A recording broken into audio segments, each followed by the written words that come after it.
The year is 2000. Bush has been elected president, we all survived Y2K, and Sony is about to release the successor to the PlayStation 2.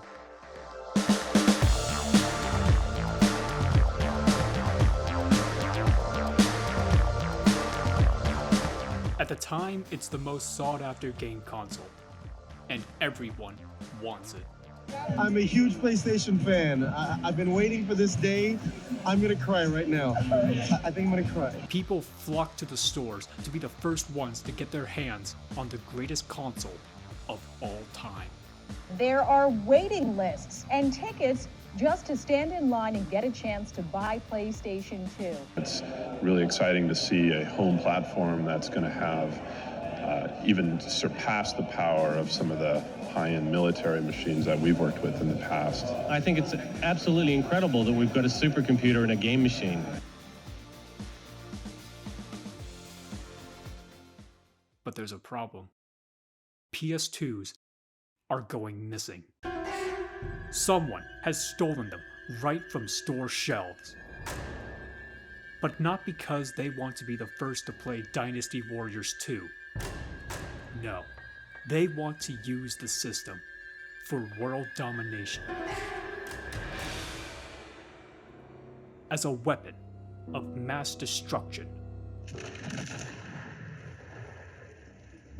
Because not only is the PS2 wanted by adults and kids alike, it's also wanted by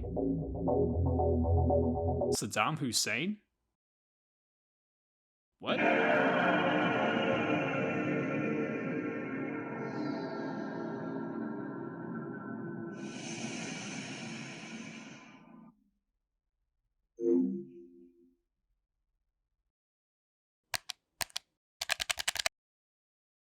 Our story begins in December of 2000, just a few months after the release of the PS2.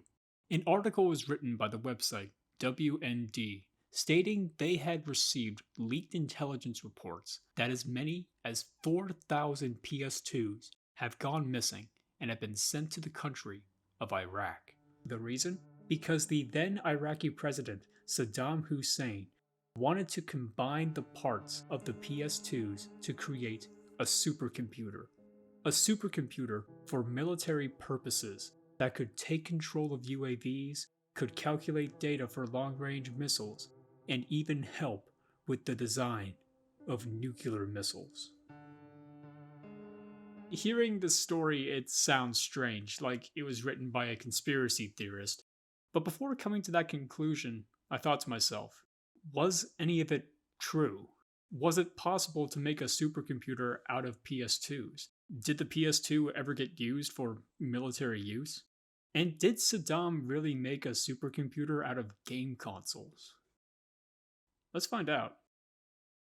Before I go any further, let me give you a brief history about Saddam Hussein. Saddam Hussein, the president of Iraq since 1979, he was responsible for leading Iraq during the Iran-Iraq War, the invasion of Kuwait, and the Gulf War. He was also responsible for numerous war crimes that resulted in the deaths of over 250,000 people. His horrible atrocities would finally come to an end when he was captured by US forces in 2003. A few years later, he would be trialed, and shortly afterwards, he would be executed in late 2006.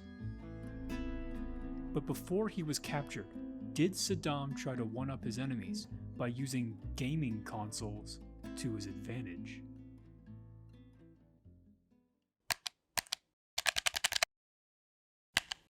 First, let's answer this question. Is it possible to make a supercomputer by using parts of a PlayStation? Yes.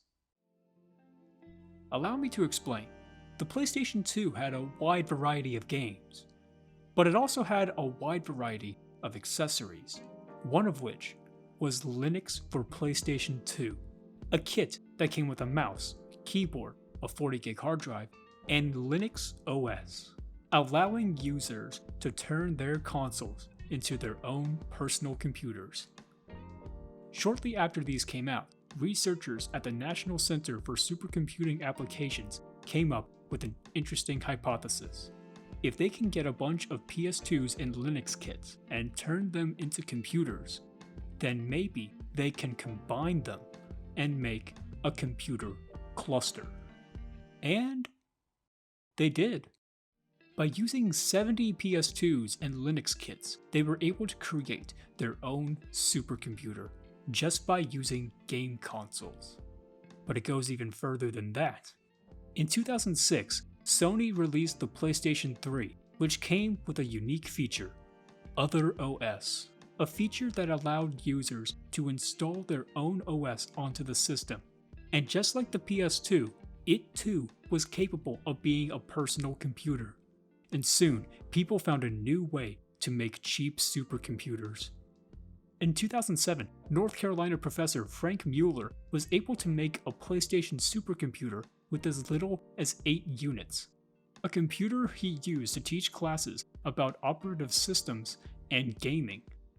That same year, astrophysicist Dr. Gaurav Khanna at the University of Massachusetts built his own supercomputer with PS3s, starting off with 16 units and later 400 units. He was able to create a computer that was capable of performing simulations of black holes.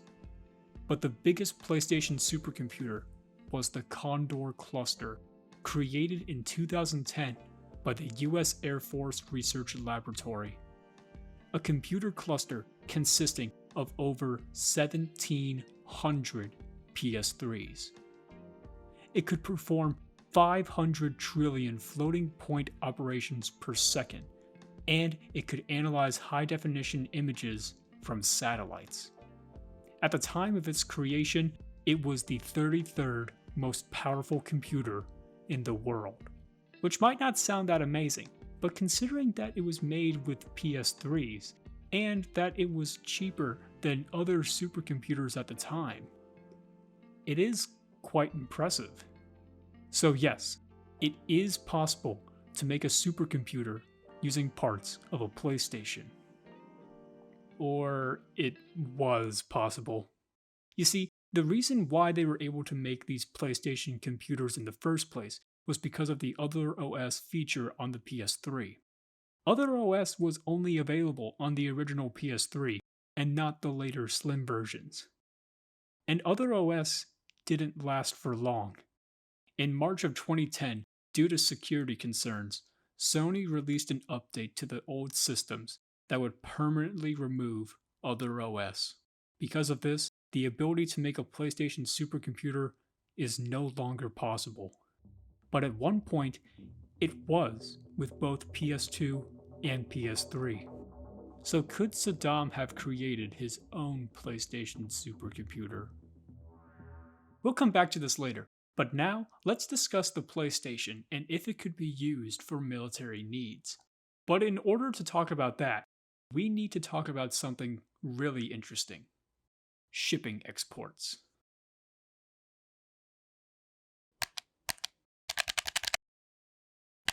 PlayStation is made from Sony. Sony is based in Japan, and Japan has all the say as to who can get exports of the consoles or not. But there were some problems with getting the exports. When the PlayStation 2 was released, there was concern that people could use it for nefarious purposes, because it actually did have potential military applications. This was mainly due to the fact that the PlayStation 2 was capable of processing three-dimensional applications and could calculate positions in a physical space. So, in theory, hostile countries could have used the PS2 for military needs. This might sound ridiculous, but Japan had reasons to be concerned. In 1998, a North Korean submarine was found and sunk in South Korean waters. Upon examination, they found radar and communications devices that had been repurposed for military needs, and these devices were stolen from Japan. So there was already evidence of Japanese technology being used for military needs, and now they have just created a console that could be used against them or anyone else. Because of the PS2's military potential, Japan had to be cautious of where the consoles were going. They had to request special permits from their government if they wanted to export the console outside the country to the rest of the world. Well, seeing as how we were able to get the PlayStation 2's in the first place, it's safe to say that they were successful in obtaining these permits. But while getting these permits, 4 countries ended up getting blacklisted due to the likelihood of them using the consoles for military purposes. These 4 countries were North Korea, Libya, Iran, and Iraq, respectively. So at the time of the PS2's launch, Iraq couldn't even get the consoles. So how did Saddam manage to get them into the country? Or did he? Before we answer these questions, let's go back and look at the article where the story originated, and more of the claims they made, because some of them are interesting. One of the biggest claims they made was that the combined power of 12 to 15 PS2s was powerful enough to take control of unmanned drones.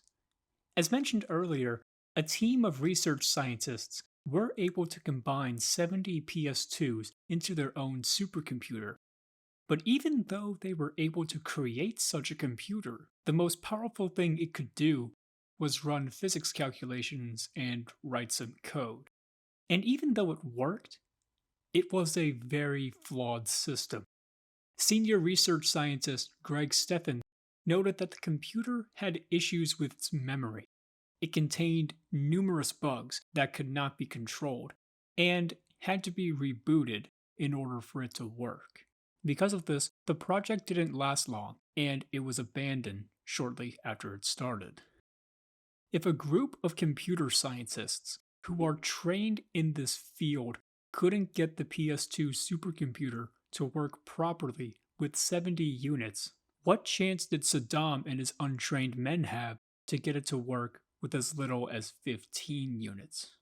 And the only reason this group of scientists, or anyone else, was able to turn a PS2 into a computer was because of the Linux kit for PS2. A little known kit that did not catch on with many PlayStation users. It's also worth mentioning that the article where the story originated was written in December of 2000, while Linux for PS2 was not released until 2002. So at the time of the article being written, the ability to make a PS2 computer was not possible yet. Another claim the article said was that 4,000 PS2s went missing because agents of Saddam stole them from store shelves and smuggled them to Iraq past US customs. But unlike the other claims in the article, this one actually has some truth to it. Not only did Japan put restrictions on PS2 exports, the United Nations had restrictions as well. They prohibited the sale and transfer of computer technology and hardware from ever entering the country of Iraq. But even though the PS2 was a computer-based system for gaming, it was not prohibited from these transfers as it was classified as a toy. Because of this oversight, anyone could easily get PS2s onto planes and into any other countries without any repercussions. The article's claim about 4,000 units going missing was false, but as many as 1,400 PS2s were confirmed to have been bought in bulk from toy stores across the US city of Detroit. And the people who bought these PS2s matched the description of people who work for Saddam. So could these... No, they weren't. The units that were purchased were in an area of Detroit that had a large Arab population. And seeing as how the article was written in December, it's safe to assume that they, just like everyone else around the world, bought the system for their families during the holiday season, and were not agents of Saddam smuggling game consoles for military use. In the end, the PS2 was prevented from being shipped to certain countries, including Iraq, due to having potential military applications. The key word being potential.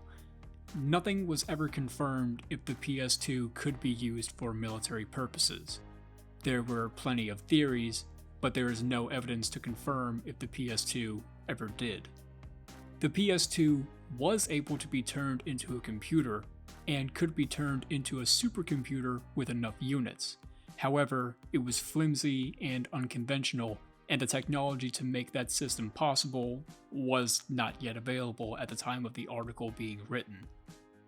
4,000 PS2s did not go missing, but as many as 1,400 PS2s were reported to have been bought by people of Arab descent in Detroit, and the PS2 was overlooked by UN sanctions for being a toy and could have easily been brought overseas. But there is no evidence that says that these people brought PS2s overseas for nefarious needs, nor is there any evidence that says that they were undercover agents for Saddam. Many of the claims made in this article are false or exist in theory with no evidence to back them up.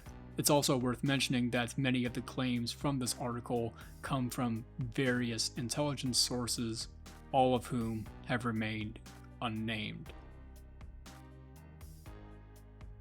Furthermore, if Saddam wanted to make his own supercomputer, he didn't need PS2s in order to do it.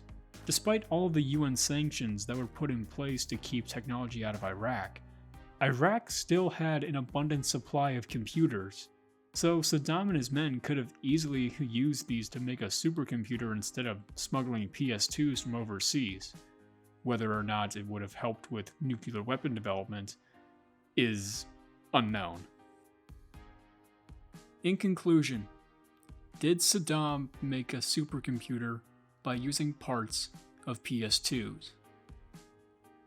As fun as it is to believe that he did, all evidence points to no. He did not. Thanks for watching.